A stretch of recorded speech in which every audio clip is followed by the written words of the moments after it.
Hello friends, જય શ્રી કૃષ્ણ. તો લંચનો time થઈ ગયો છે. હું રોજ લંચના ટાઈમે લાઈવ કરું જ છું, પણ આજે મેં વિચાર્યું કે લાઈવ નથી કરવું અને આજે બ્લોગ બનાવવો છે. તો રોટલી મેં બનાવી લીધી છે, આપણે રાઈસ પણ બનાવી લીધા છે મેં, અને હવે આપણે મગ બનાવવાના છે.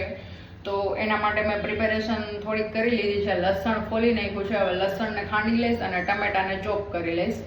એટલે આપણે લસણ અને ટમેટાના વઘારથી આપણે મગ બનાવવાના છે. તો ચલો ફટાફટ ટમેટું કટ કરી લઉં.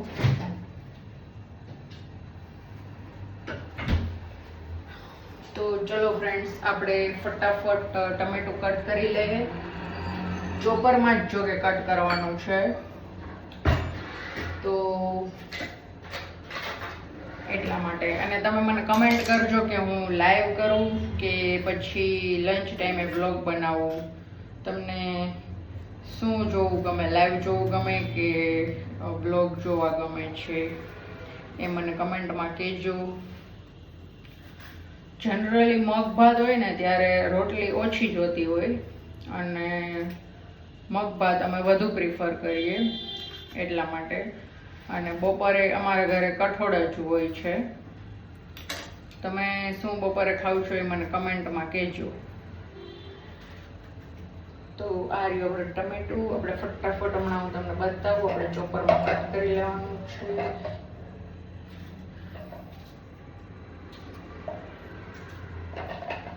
તો જો ફ્રેન્ડ્સ, આ ટમેટું,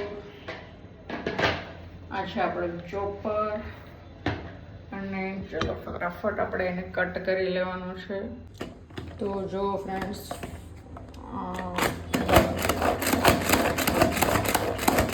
આ એટલું ઇઝી છે ને આ ચોપર કે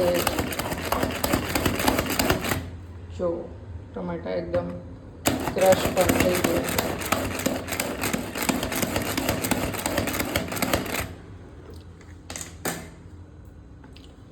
જોઈ લો, મસ્ત રીતે એવા ટમેટા આપણા ક્રશ થઈ ગયા છે. હવે આપણે લસણ ખાંડી નાખીશું. હવે આપણે આમાં નિમક એડ કરી દેવાનું છે. એક હાથે ખુલશે, એક જ મિનિટ. હા, ખુલી ગયું. નિમક એડ કરવાથી આપણું લસણ છે ફટાફટ ખંડાઈ જાય છે એટલા માટે. તો ચલો ફ્રેન્ડ્સ,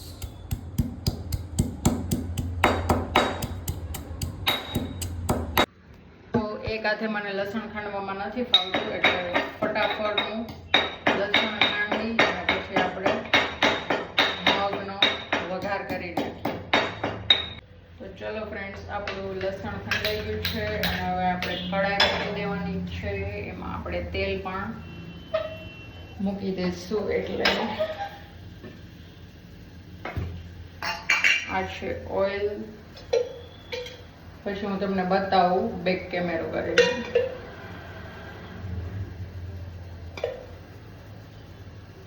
4 પાવડા જેટલું હું ઓઇલ લઈશ. જો ફ્રેન્ડ્સ બતાવો. તો જો ફ્રેન્ડ્સ, આપણે કઢાઈમાં 4 પાવડા જેટલું ઓઇલ લઈ લીધું છે અને ગરમ કરવા મૂકી દીધું છે. અને હવે આપણે ગરમ થઈ જાય બસ પછી એમાં એડ કરશું રાઈ. તો રાઈ તતડી જાય પછી આપણે એમાં એડ કરવાનું છે જીરું. એ બે તતડી જાય પછી આપણે એમાં એડ કરવાની છે હિંગ. અત્યારે મીઠા લીમડાના પાન હોય તો આમાં નાખવા, એટલે એનો ટેસ્ટ બહુ મસ્ત આવે. હું દર વખતે લાઈવમાં પણ કહેતી હોઉં છું કોઈ પણ એવા કઠોળના શાક બનાવતી હોઉં તો. પણ મારી પાસે અહીંયા અવેલેબલ ન હોય, કારણ કે ફ્રીજ છે અને ફ્રીજમાં લઈ આવીએ ત્યાં સુધી 2 દિવસ માટે સારા રહીએ, પછી ન રહીએ. તો હવે આપણે એમાં એડ કરી દેવાની છે હિંગ. પછી આપણે એડ કરી દેવાનું છે લસણ. ગેસની ફ્લેમને કરી નાખવાનું છે સ્લો. પછી ડાયરેક્ટ આપણે એમાં એડ કરી દઈશું કાપેલા ટમેટા, એટલે લસણ બળે નહીં એના માટે.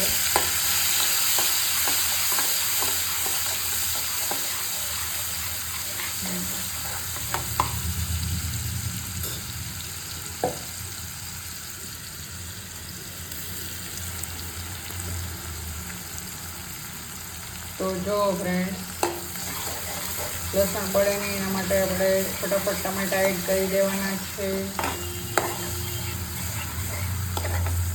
અને હવે આપણે એમાં એડ કરીશું બધા મસાલા. તો આ છે હળદર, ઓલમોસ્ટ પૂરી થવા એવી છે. હળદર આટલી જ હોય. હળદર અમે ઓછી વાપરીએ બધામાં, અમારે ચટણીનું પ્રમાણ વધુ હોય. તો એડ કરી દીધી છે હળદર, ચટણી, ધાણા જીરું, નિમક આપણે બાફવામાં પણ એડ કરેલું છે. આ ચોપરમાં રહી ગયા છે ટમેટા.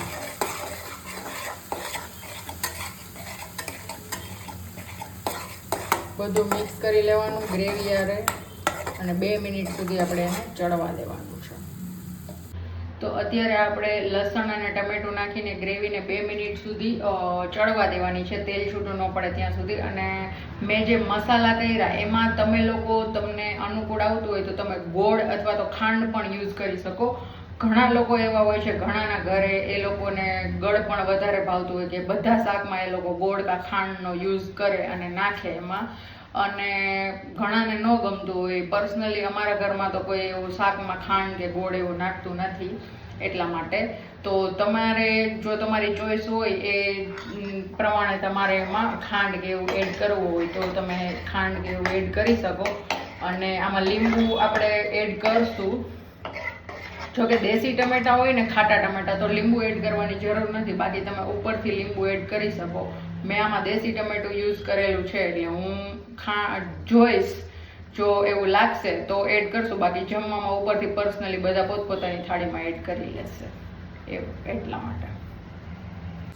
તો ગાઈઝ તમે જોઈ શકો છો કે આપણી ગ્રેવીમાંથી તેલ છૂટું પડી ગયું છે. તો હવે આપણે એમાં એડ કરી દઈશું આ મગ જે બાફેલા છે, એ મગ આપણે એમાં એડ કરી દઈશું અને વ્યવસ્થિત રીતે આપણે એને મિક્સ કરી લઈશું. અને હવે આપણે એમાં 1/4 ગ્લાસ જેટલું પાણી એડ કરશું એટલે વ્યવસ્થિત રીતે લચકા જેવા થઈ જાય. ભાત છે એટલા માટે આપણે ગ્રેવીવાળા કરવા પડશે. તમને વધારે ગ્રેવી અથવા રસો ગમતો હોય તો તમે વધુ પાણી એડ કરી શકો છો. તો હું વ્યવસ્થિત રીતે મિક્સ કરી લઉં પછી તમને બતાવું. તો જોઈ શકો છો ગાઈઝ, મેં અત્યારે 1/2 ગ્લાસ જેટલું હું પાણી એડ કરું છું. મને હજી નીડ લાગે જ છે પાણી એડ કરવાની, તો આપણે હજી એડ કરશું 1/2 ગ્લાસ જેટલું. અને હવે આને વ્યવસ્થિત રીતે આપણે મિક્સ કરી લેવાનું છે.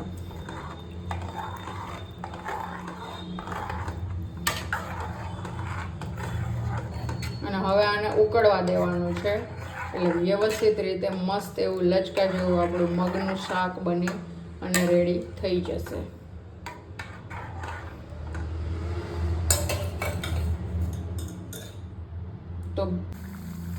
તો જો આપણા મગ છે ને એ ઉકળી ગયા છે અને હવે વ્યવસ્થિત રીતે ઘટ એકરસ જેવા થઈ ગયા છે. તો હવે આપણે આ સ્ટેજ ઉપર લીંબુ એડ કરવાનું છે અને ગેસની ફ્લેમને ઓફ કરી દેવાની છે. હવે આપણા મગ ઓલમોસ્ટ નહીં મતલબ થઈ જ ગયા છે. તો આ ટાઈમે લાસ્ટમાં આપણે આવી રીતે લીંબુ એડ કરી દેવાનું છે અને પછી આપણે ગેસની ફ્લેમને ઓફ કરી દેવાની છે. અને અત્યારે તમે છે ને આ સ્ટેજ ઉપર ધાણાભાજી હોય તો નાખી શકો છો. મારી પાસે અત્યારે ધાણાભાજી કે એવું કંઈ અવેલેબલ નથી. તો જો ફ્રેન્ડ્સ, આપણા મસ્ત મજાના એવા આપણા મગ બનીને તૈયાર થઈ ગયા છે. અને અહીંયા છે આપણા રાઈસ. તો મગ અને ભાત આપણે બનાવી લીધા છે. તો જો ફ્રેન્ડ્સ, તમને મારો આ વ્લોગ ગમ્યો હોય તો મારા વિડીયોને લાઇક કરજો, શેર કરજો અને સબસ્ક્રાઈબ કરજો. મળીએ નેક્સ્ટ વિડીયોમાં. ત્યાં સુધી બધાને જય શ્રી કૃષ્ણ. આવજો.